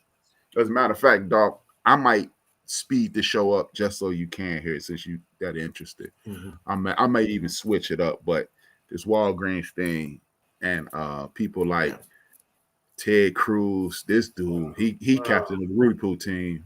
Theodore Raphael has officially lost his mind. This guy, man.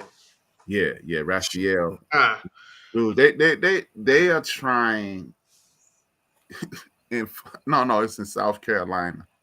This ain't Raphael, but in South Carolina, they are in the midst of drafting a law that if a woman is considering an abortion, you can kill her. What? Yeah. You mean Alec is right now? Ain't right. Huh? You mean Alec? Remember the 13? Oh yeah. Alec. No. Alec or whoever in behind this. Yeah. Be Alec. It could be anybody, but just like in the state of Louisiana, if you get an abortion, you could be put on death row. And I'm trying to understand how in the entire hell can you threaten to kill a woman for considering an abortion, and then you kill a lady and the baby? So ain't that double murder? Mm-mm. Right. They trial you for double murder. Yeah. So Wow. we better get ready, man. And we need to. And my last topic tomorrow, well, one of the end topics tomorrow will be these single issue voters. If you're a single issue voter, you are a complete moron. Mhm. You know, I ain't get reparations, so I ain't vote no more. These people have been trying to take over the United States of America for 55 years. Well, 57 years. Probably longer than that. No, I'm just saying they've been trying to recapture their power for 57 years. Oh, yeah, absolutely. Signing of the Civil Rights Bill, Civil Rights Act. So if it took them 57 years to get here, it really and this sad part is we could literally, okay, and then I'll let you talk, dog. We could literally take over the government in the next 6 months to the election, 5 months to the election, and 24 and 5 is 20. In the next 29 months, people with good sense could take over the country simply because every single House of Representatives seat is up on the ballot either in 2022 or 2024. Every senator is up for re-election in either 2022 or 2024. So if you really want to take over the country, if you really are a person who's not a Riri, yeah, you need to get your ass up and vote. And then all these things could potentially clear up. Otherwise, you better get you some real nice jeans and some good boots, because this is me, and I'm not being hyperbolic, but understand what if you don't get your ass up and vote over the next two elections, understand the first act will be they will be shipping people from these penitentiaries straight to plantations to do the field work. I'm just letting you know that's next. Oh. That is on the horizon. I can see that. So, and they also, and people who are saying, hey man, this could never happen. I'm gonna just get a passport and leave. Essie and Paul Robeson thought the same thing. Paul Robeson stood in front of the Congress, and when they were attacking people for being communists, and he said he was a citizen of the world and not of America, and they revoked his Essie Robeson, Paul Robeson, and W.E.B. Du Bois and his wife's passport immediately. So if you think you could just, oh man, I ain't doing this, and yeah. And then when you look at this jackass who was running with Trump, he literally was saying Trump could be the first king as of January 6th. So look, man, we are dealing with these power-seeking nationalists, evangelical Christian types, and they it was black ass. Yeah, I mean, it was Trump a few years ago that said, "What is it?" Steve Bannon. Right. Oh well, but Trump himself was thinking about it, re-invoking the what was it, the term? What was it? Roosevelt that got re-elected how many times? Four times or 8 terms? Yeah, I was like, stop, man, stop. Yeah, they're living in a, I don't know where they're living. It's like you don't want to be a communist country, but you got communist motives, though. Mm-hmm. You think one party has all the answers? I don't. Nick Fuentes says he does not want to take it back to 1999. He wants to take it back to 1099. But they don't want to be North Korea or China. Got it. He maybe wasn't even here. Got it. Yeah, when he said that, I was like, so that means you're going back to Europe and living in the Dark Ages? Right. Because around that time, Mansa Musa was the man. But so a lot of riches. All right, what's coming up tomorrow on Queen, King? Tomorrow on Queen 3 and King, The Art of Saying No. And we will have a special guest host, the award-winning radio personality, Shannon Thomas. She will be on with us again. I think this will be her second appearance on Queen 3 and King, formerly of Heaven 97, formerly of 105.7. She's done some producing and things of that nature, so she will be on tomorrow. So it ought to be a fun show as I try to get her out of her professional radio disposition and trip her up and just make her get real and shit. So that would be fun. That ought to be fun. All right. Well, that's what's coming up tomorrow. End of the Bench at 6 Central and Queen 3 and King at 7. Also, BS3 TV at early in the morning. We have Snowman in the morning. They are on at 7 to 10 Central. We also have, he's been a guest on here a couple of times. Andre Jones, Lunch Break, does a show from 12 to 1. And then we have the Nightcap with Queen 3 and King and Marriage is Real coming up at 8:30. Always doing a great job. And A-Track as well. And End of the Bench, and also built for this network. So, like we always do, we pass it over to A-Track to close us out. Oh, man, salute to Reggie O'Shea and Craig Smith by saying, dream those dreams and man up and woman up, live your dreams, because life without dreams flows in black and white. Life with dreams flows in technicolor and surround sound. And y'all already know, man, with inflation as high as it is, if I owe you something, I ain't got it.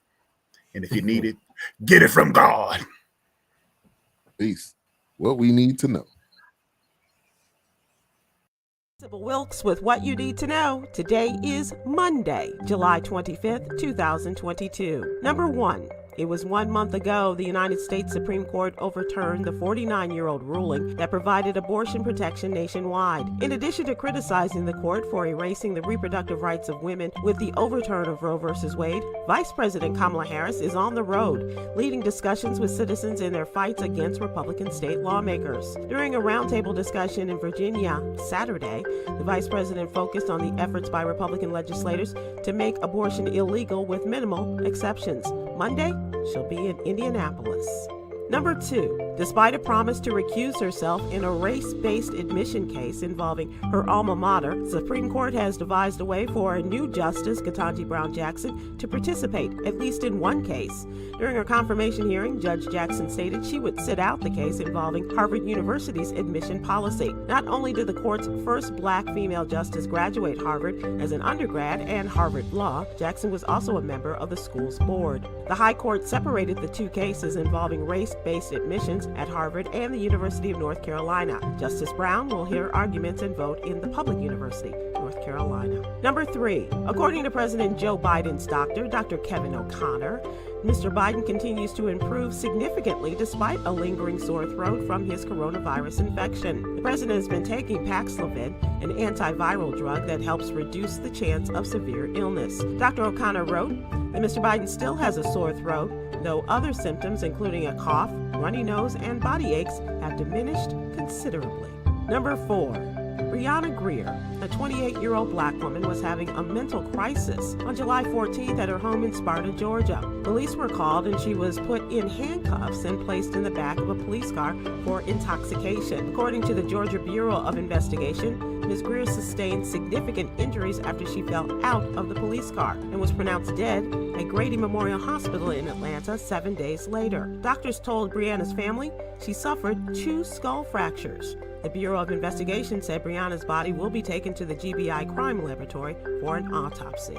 Number 5. One of the country's largest mobile phone companies will pay up following a cyber attack that swiped important customer information. Following a class action lawsuit, T-Mobile has agreed to pay $350 million to customers after it was disclosed that personal data was stolen through the cyber attack. Nearly 80 million U.S. residents were affected by the breach. In addition to social security numbers, other information included names and information from driver's license or other identification. Here's your daily inspiration from Yogi's Jewels. Remember, negative thoughts create a negative mindset. Be positive. Join me today live on YouTube and Facebook at 7 p.m. Eastern, 6 p.m. Central with our comedians, Huggy Lowdown, Chris Paul, and social justice activist Coy Malone as we discuss today's top headlines and more. Thank you to our What You Need to Know partners, the American Heart Association and Alpha Kappa Alpha Sorority Incorporated. To subscribe to my free daily newsletter, please visit SibylWilkes.com. Be informed, be empowered.